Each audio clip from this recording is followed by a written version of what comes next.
God sien dat jou hart gebreek is. Was dit dalk 'n verkeerde besluit?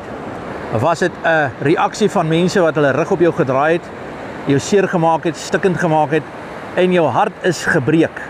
En jy sê, ek gaan nie voorgee nie, dit het regtig met my gebeur. Dit het gebeur, en ek het my hart letterlik op die grond sien val, en mense daarop getrap, en hulle het dit gebreek. En die Here kom vandag en hy praat met jou vandag. Hy deel met jou, want dit is baie belangrik dat jy hierdie woord hoor. Hy sê vandag, hy genees die gebrokenis van hart.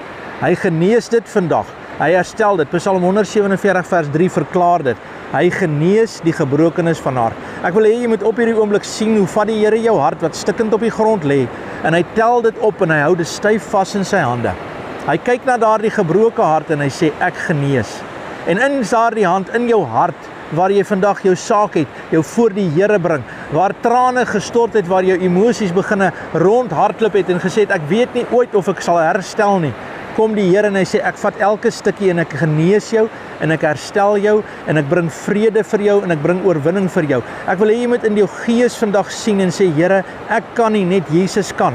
U is die een wat vir my vandag deurbreek en my hart gesond maak en my genees en my herstel. Ek eer U daarvoor. Vader, ek dank U.